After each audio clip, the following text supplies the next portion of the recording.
Hello, hello. Welcome back. Welcome back again. This time I'm going to be reviewing and commenting on Jurassic World. And Jurassic World came, I believe it was 2016 when it came out. And so there was a lot of anticipation and some people didn't like it. And I'll kind of go over that at the end. So right in the beginning, we do start off with the classic song of Jurassic Park. So if you can picture that in the introduction, it's even in the trailer. And just to kind of be clear on the music, if you've ever seen Jurassic Park, the first movie, then there is a moment when they first see the dinosaurs. They've been talking about the dinosaurs, reviving them, but you don't actually see them until a little bit later on, so it's not right at the beginning. And when they do the reveal, it's with this kind of grandiose orchestra music. And that's the same music that plays, but it's a little bit toned down. And the reveal is not exactly with the dinosaur, but instead it's with the park. So we do see a little bit of a departure, but as we'll see in just a bit, there are a few kind of callbacks to what happened in the first movie. Well, to the first movie. There's like a few kind of like Easter eggs, if you will. So to start off, again, we begin with this family, and they're going to send their two children. And both children are going to go to the island. Now, last time, when we were talking about the previous Jurassic Park movies, they're not really in the same islands.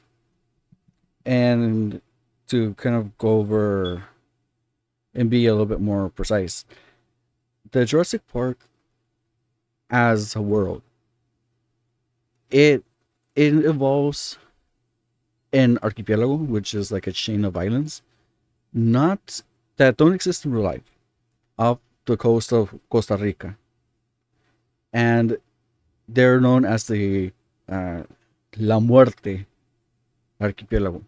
So it's very much like the Death Islands, if you will, and there are a total of 5.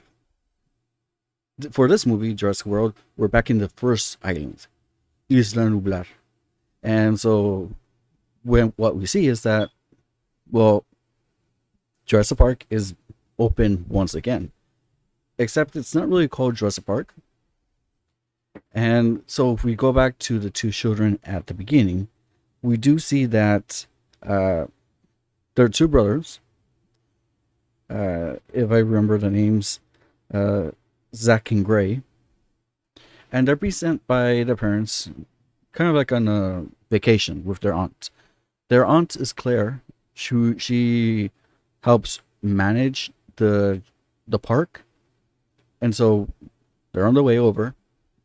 And it's kind of like a side story with them, but the reason they're going to the trip is because the parents are trying to get their issues straight as they're getting divorced. That really doesn't really impact the story that much. But what we do start is to see that Jurassic Park is no longer like a dream or like, oh, it's been around for a while. All right, we have the Zach and Gray. They made their way to Costa Rica. They're on the ship. They go over to the island, and that's where we have the reveal of the park. We do see them go through the gates, the front gates from the first movie, but it's no longer to dinosaurs. That wasn't the reveal. The reveal is the actual park itself, with what looks like to be like a pyramid structure in the middle. I don't know. At any rate, we cut back to Claire, and Claire, we see her how she's managing the place, and we can see that she's really strict. You know, she is very organized. Nothing happens without her knowing about it, and so she is going through the different sections of the facility, and well, you can tell that she's playing the part of, the businesswoman, the one who isn't married, who doesn't have children, and so all that matters is having everything run as smoothly as possible. When the children get there, she is not actually there to meet them because she's so busy. Instead, it's one of her assistants. Now, if we backtrack a little, we do see that Claire is giving like this tour to potential investors who are wanting to, well, obviously invest, but they're willing to give money in order to, they want the park to be successful so that they themselves can also get that return in their investment. And the way they do it is that they're, basically, it's not so much that, okay, we're going to renovate facilities or that there's a particular attraction, but rather they're investing in new dinosaur species. And that's kind of like the new thing that's brought on in this. When Claire, and I believe it's Dr. Wan and Claire, it's in one of those scenes. The way they explain it is that it used to be that Jurassic Park was the main thing and that everybody was excited with, oh, the dinosaurs are back to life. And the dinosaurs, you can see the dinosaurs in person. And they're not just like an image, or you can see them. It's like a zoo. And so what we see then is that the way that they are trying to keep up with the enthusiasm to get people that are still hyped about the dinosaurs is that they are now starting to, well, they used to just introduce new species and reveal like, hey, here's a new species of dinosaurs. You can come and watch them here. But now they are doing what they call hybrids. And if you recall from the last video, I did mention that technically speaking, they're all hybrids because their DNA sequences weren't complete. So what they would do is that they would introduce new DNA from other animals. So they were already hybrids. They weren't dinosaurs to begin with. Well, now they're hybrid of a hybrid, you could say.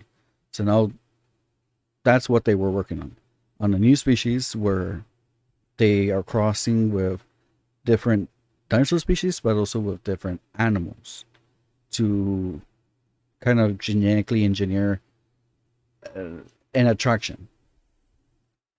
So, and I'll kind of cover that in a few minutes about what they mean by a new attraction, because that is important.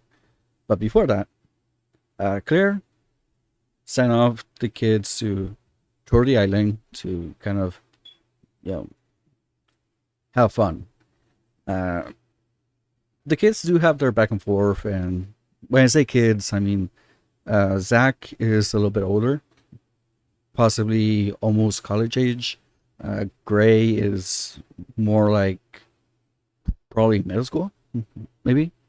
And so we do see that back and forth where, Zach, as the older brother, is flirting with other girls that are there, and Gray is just saying, "Oh yeah, you're flirting, really? So what are you going to do later, huh?" It's kind of like taunting the brother or saying, "Okay, you're flirting, but where is this going?" But Gray is like very, very invested in the dinosaurs. I mean, he knows everything about them. He's very hyped. He's very passionate. And that's, obviously, anybody who has that type of passion, you will notice because, he's jumping around and, he even wants to ride on one of the larger dinosaurs in the petting zoo until his brother brings him that he's no longer 5. So, what gives? At any rate, Claire goes over to a different sector of the island, and right there is the new species, and she's checking up on the species, making sure that everything is running smoothly. And this is where we kind of get into some of the details, because um, when I wouldn't say like he's the owner of the island, but he's the successor to Hammond. Hammond is the older guy in the first movie who built Jurassic Park. Well, uh, Mr. Maserati or Maserani, probably forgot the name, but he is now the successor, and not just in the sense that he's the spiritual successor, like he was given Jurassic Park through the will of Mr. Hammond, so he is actually the successor. He's also there in that new sector with the new species to kind of check up on it, and what we see is that the dinosaur is different. Again, it's technically not a dinosaur, but again, that's details. But we do see that there are issues. Starting off with, originally there were two. However, one of them ate the other sister. So now there's only one. Not only that, but it looks like this dinosaur was created to be bigger and scarier than a T-Rex, because that's what Mr. Maserani wanted. He wanted a dinosaur that was scary, the ultimate predator, something to give the children nightmares. But as he also points out, it's probably going to give the parents nightmares as well. Well, they make it out of the facility, no problems. And that's where things kind of, it kind of stands to reason. You have the kids again. We switch back and forth between Claire and the kids. Mr. Mastorani, he wanted to make sure that the facility itself was safe, that was going to hold the new species. And so he asked for Owen, who is kind of like a dinosaur tamer. He already has him in the island working on a different project with velociraptors. And he wants him to check on the facility just to make sure that it is safe enough to keep the new species contained.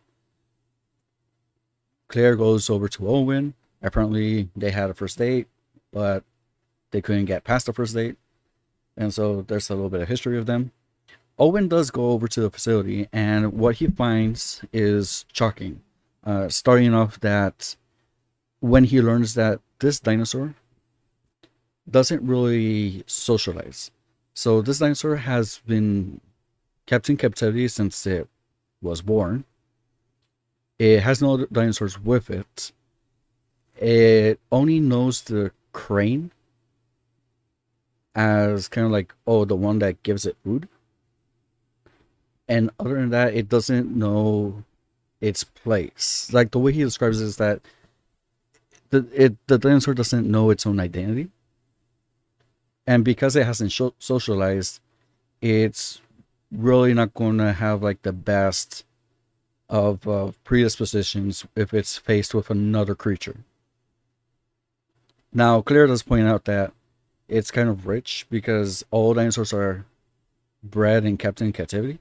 And not just that, the velociraptors that he handles were also born in captivity. But as Owen points out, the difference is that the raptors have their sisters. So it's not like they were raised alone. And besides that, when they were born, he was there when they were born, and they imprinted on him. So they recognize him as like a parent. So there's like this very, this level of trust that you don't get if you already have a dinosaur out and about and you're trying to make bonds with it. You can't at that level. Well, going back to the children are still going through all the attractions, and this is the first time that we see a fully underwater species. So we are introduced to the Mosasaurus. It kind of looks like a SeaWorld type of attraction where they have the pool in the middle. You have the stadium, where the people are watching it. They feed the mosasaurus, and then they lower the seats so that they can watch how it looks like underwater. So they're watching the mosasaurus above, and they also get to see it below. It would be kind of awesome if we could do that in real life, but I'm getting the feeling that it might take, it would be a very expensive endeavor to do that type of thing. At any rate, and I do say it's the first fully underwater species.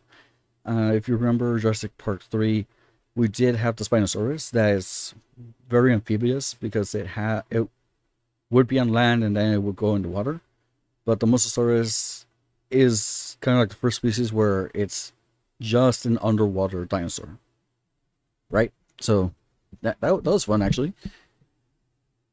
Now we go back to Claire and to Owen, and they kind of have this discussion of it's not good that this dinosaur, this new species, is being raised as it is. And then this is where the trouble begins. If you remember, in Jurassic Park, the movies, there is a point where everything goes downhill, and this is that point. They try to track the dinosaur, and the heat signatures and all the tracking they do inside the cabin in that sector, in that facility, shows that there's no dinosaur there. Not only that, but there's claw marks where it looks like it could have climbed up the wall. Could have, maybe. But that's not good. So Claire goes outside, she goes on the Jeep, and because she can track the dinosaur with the people that she has over in like the main quarters. It's in the building that I said it looks like a pyramid.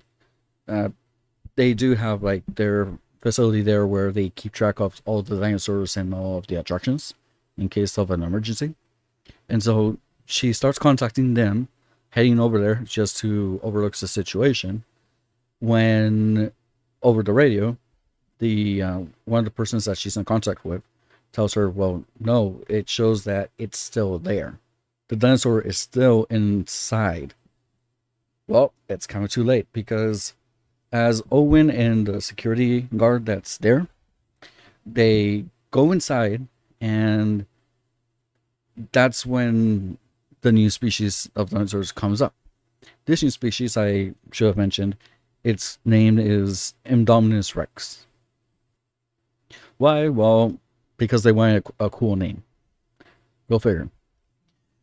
At any rate, the Indominus Rex does make it out.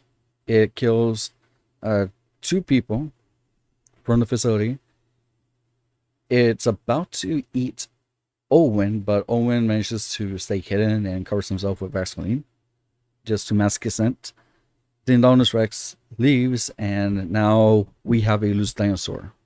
A very dangerous and possibly deranged dinosaur. So the island goes into overdrive. Now, there is another part of the plot. So before I forget about that, let me backtrack a little.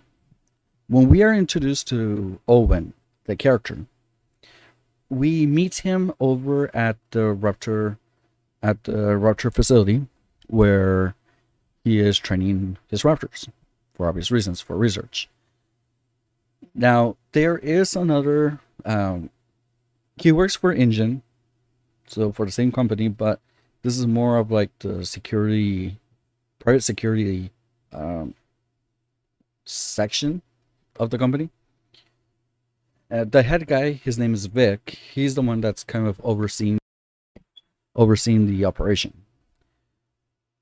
But we get to see his true intentions as he sees how Owen is able to effectively communicate with the raptors, and they follow his commands.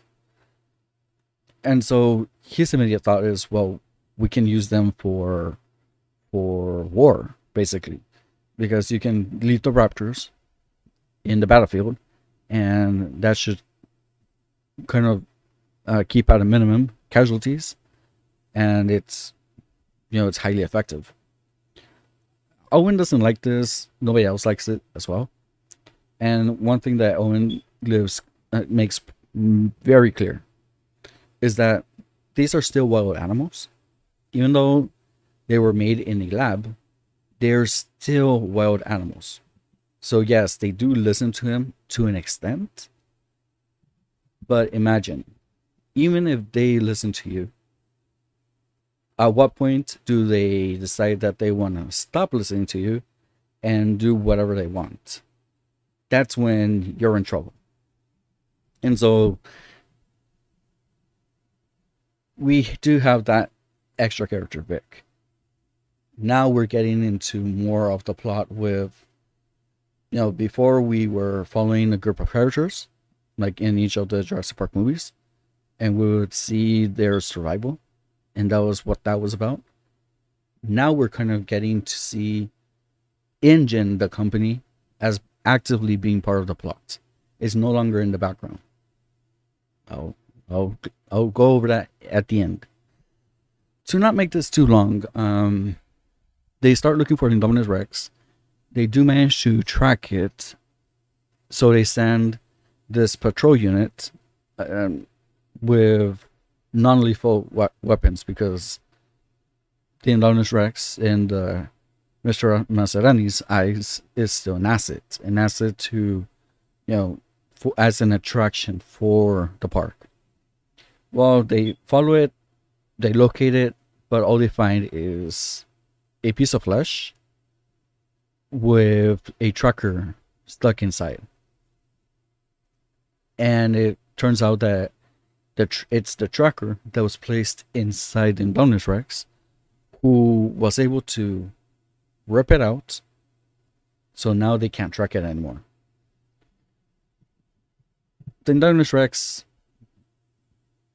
makes itself known because it simply comes out of nowhere, but in reality it was camouflaged. So that's part of the abilities it has as being a hybrid. Once that is done, it actually eats all of the patrol members. It eats them, and only Owen. Well, actually, Owen wasn't part of that unit, but nobody survives the attack basically, and it's still off on a rampage. Well, now we go back to the children, and as they're having fun, one of the attractions they go to is it's a type of gyroscope. Well, it's not a gyroscope, but it's a sphere of glass that they ride inside in, so that they can visit the different parts in that area where they're located and see the dinosaurs up close and personal. They, for obvious reasons, the glass is to keep them safe, but they're surrounded by herbivores, so it's not like they're going to be attacked in the first place. So just as the kids get on the sphere and they roll off, that's when a message comes in from the headquarters saying, send everybody back to the central area and stop all the rides.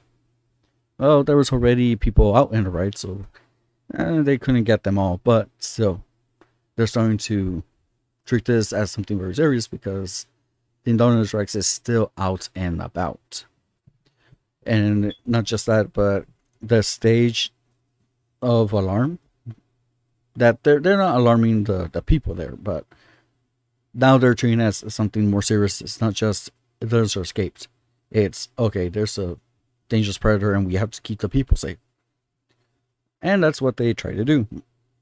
But as they're chasing the dinosaur, the Indominus Rex is seen by a helicopter, by an air unit, but the Indominus Rex crashes into the dome where the different flying species of dinosaurs are located, and that includes like the pterodactyl, the Dimorphodon, and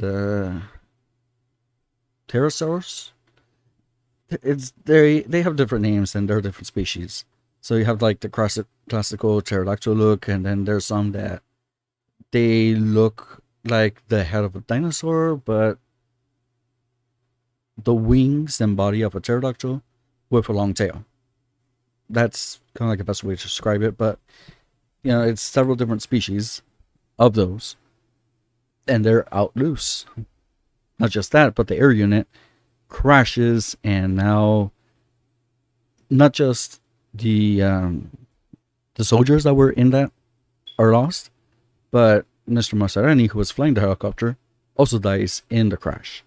So now, effective immediately, there's no leadership in the park.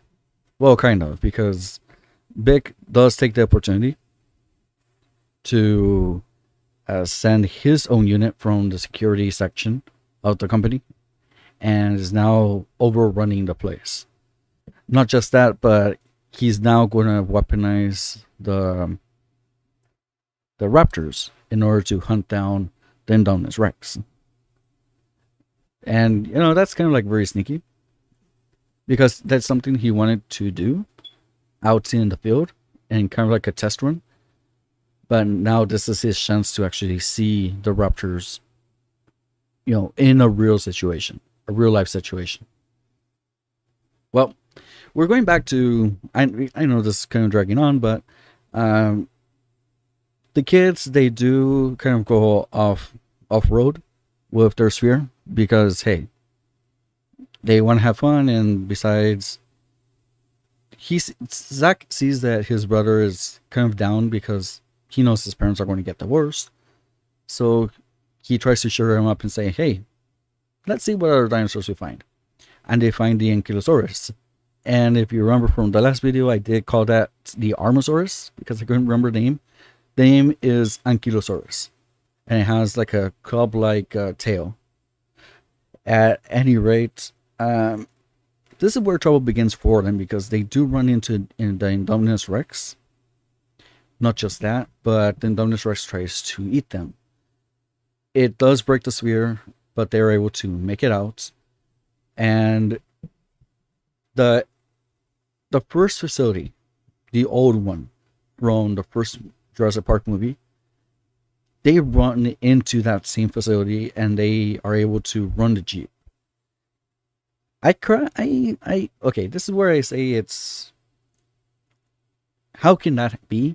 Because that facility, this is supposed to happen like 22 years after the first events of the first Jurassic Park movie, but they're still able to jumpstart a battery and run one of the Jeeps. How? Okay. You have to sometimes suspend certain things and just take it as it is when it comes to these movies. Well, not just these movies, but, in order for the plot to continue.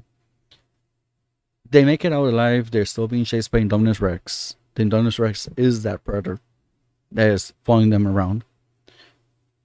Claire and Owen are out looking for the children, and they are following the Indominus Rex as a consequence of that. Now, they do manage to survive, and the children make it to like the central area where all the other people are. However, because the flying species of dinosaurs have exited the dome, they actually flew over to that area and are terrorizing the people there, which is kind of a shame because I wanted to see more of them. But anyway, more of the flying species of dinosaurs, that's what I mean. Well, in this area, the children finally find their Aunt Claire, and they get to meet Owen, who finally, they're there, they find them, and now it's their turn to kind of see what's going on, because they're already there at headquarters. And what they see is, after the whole incident with the flying dinosaurs and all that, is that Vic is now in control. Vic now has his people there. They're going to do what he says. And that is, they're going to be using the raptors to hunt down the Indominus Rex. Against Owen's wishes and judgment, they follow. And what happens is that because he doesn't want his raptors to get hurt, Owen goes ahead and is part of the mission. And he's leading the raptors over, well, more like following them because they're tracking the Indominus Rex. They use the flesh so that they can use the scent. However, when they meet up with the Indominus Rex, something very curious happens because the raptors, they're ready to go into attack mode, but it turns out that the Indominus Rex is able to communicate with the raptors. It's almost as if the Indominus Rex becomes like the new alpha. So now the raptors, they attack they attack the group. And the Indominus Rex is also part of the attack. So now they're being hunted by the Indominus Rex and the 3 raptors. Or 4. Well, they make it out alive. Owen does escape. Claire and the children, they weren't there in the chase, but they are close by, so they are also leaving. They are attacked by a couple of the raptors, but again, they still make it alive and they return to the central compound. And Owen, also, he catches up with them. And when they reach to the headquarters, and I say headquarters, meaning the pyramid building, they are trying to figure out what to do next because they have to leave. But they also have to figure out how to, what's the next step because it's still on the run. They manage to find, Vic finds them. And he's still trying to convince Owen that this is the right thing to do because, you can control dinosaurs, you can tame them, according to him, and use them as weapons. Despite, everything that happened with the raptors turning against them. Now, in that moment, one of the raptors is inside and goes straight towards Vic. Vic tries to hold up his hand just like Owen does, but the raptor, that raptor doesn't care. The raptor bites his hand, kills him, and you have Claire and Owen and the kids. They run and they're trying to run away. They're followed by another of the raptors, and outside, they are surrounded by raptors as well as the Indominus Rex, who is in front of them. Now, they're in trouble. Well, kind of, because Owen does use his influence. He's, trying to communicate, hey, it's me. Which does go through the raptors. And they follow his lead and they're trying to protect them and fight against the Indominus Rex. Which is not fruitful because the Indominus Rex is, it's too big, too strong, too powerful for the raptors.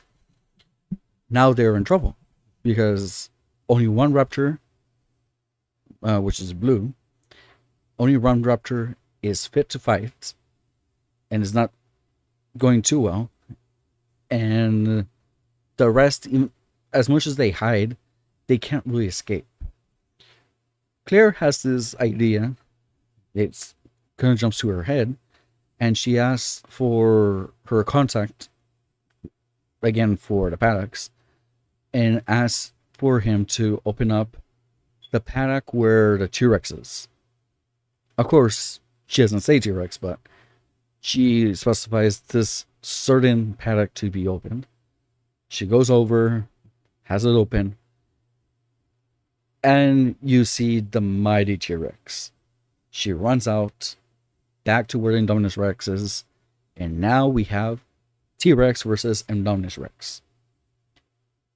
What a battle. Now, the Indominus Rex is bigger than the T-Rex and is winning with its longer arms. However, Blue comes back up and fights with the T-Rex. So now it's the T-Rex and the Raptor against the Indominus Rex.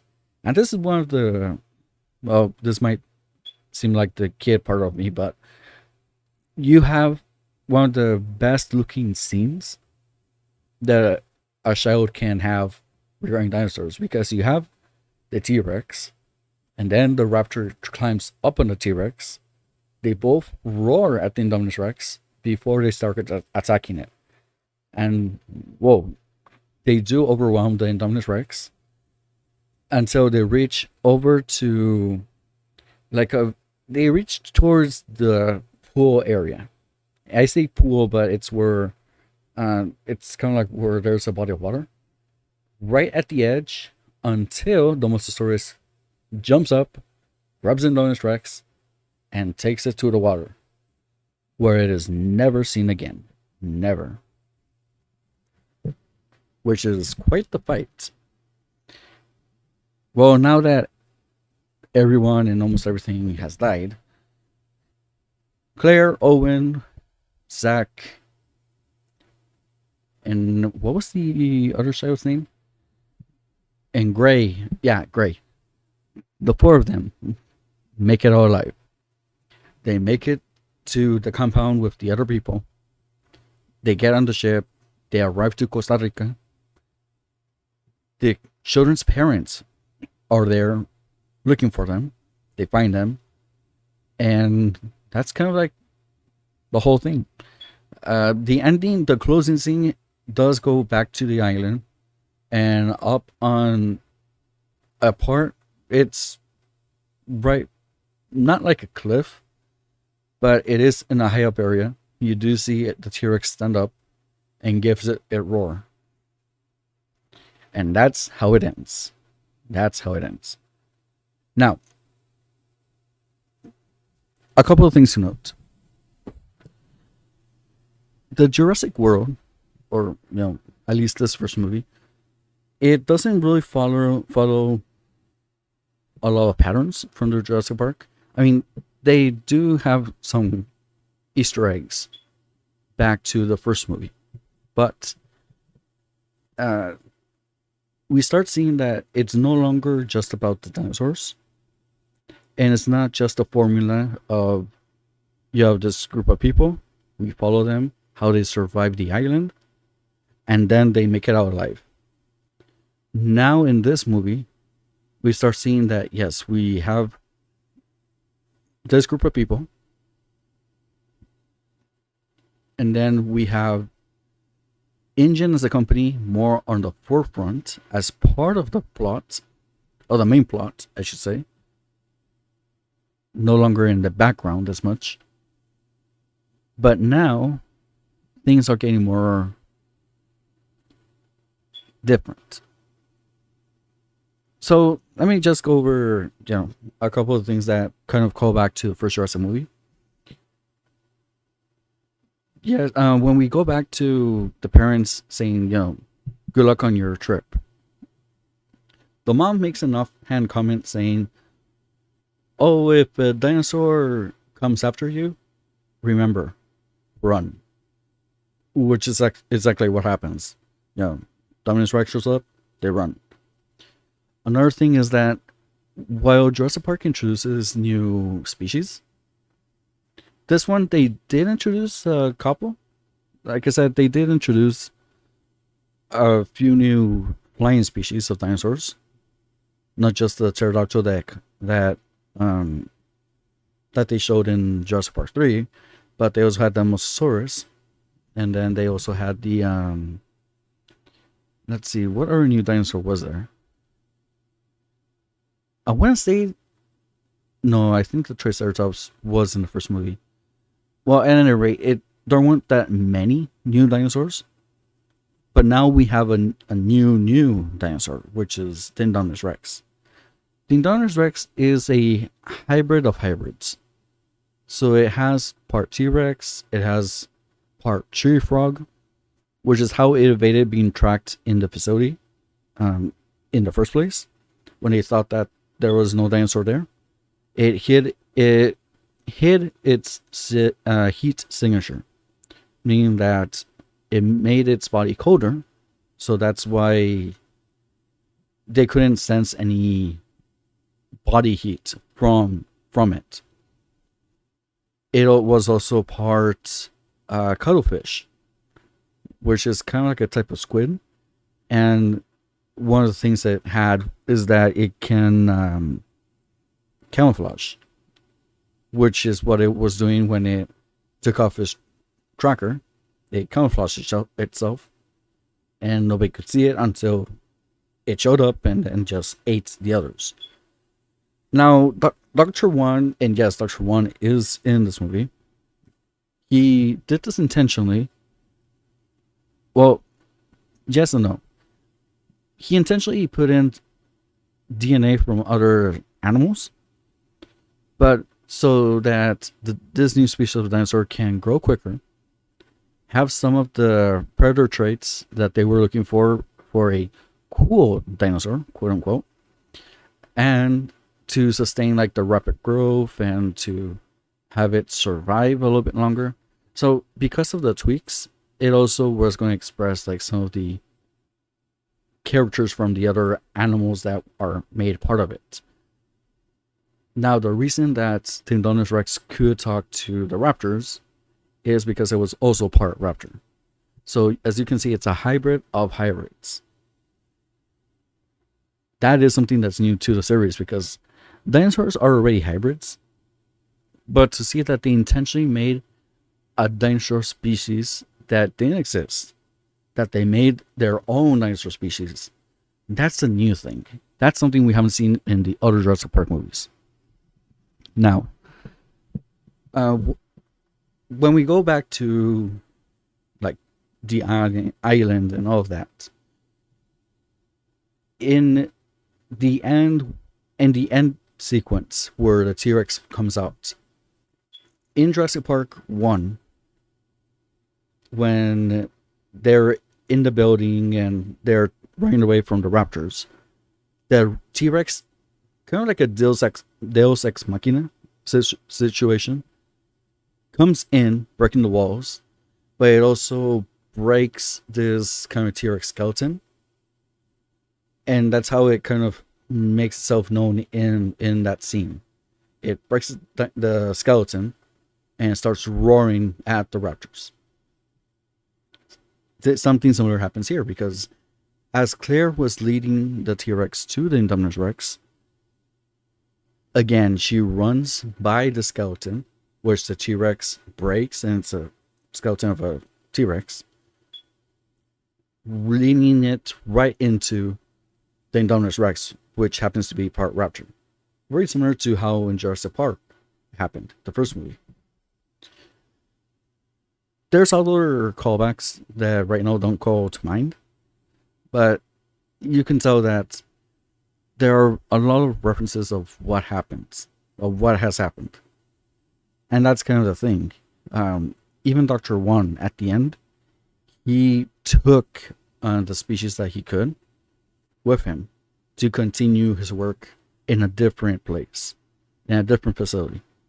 It is revealed that Dr. One had a kind of like a secret deal with Vic in order to keep on working on dinosaur species for their own gains, not just as park attractions. So now, what do I think about Jurassic World as of right now? Many people, if you look at many reviews, many people had something to say that Jurassic World didn't feel like a Jurassic Park film. That Jurassic World felt different. That may be true. It is true. It doesn't feel like a Jurassic Park movie. That's because it's not a Jurassic Park movie. It's a Jurassic World movie. It might be a little bit too soon to kind of say this because I still have to go over Jurassic World 2, Jurassic World 3. But Jurassic World is in the same universe as Jurassic Park. However, we have different characters. We have a storyline which is different from the original one. Well, let me put it this way.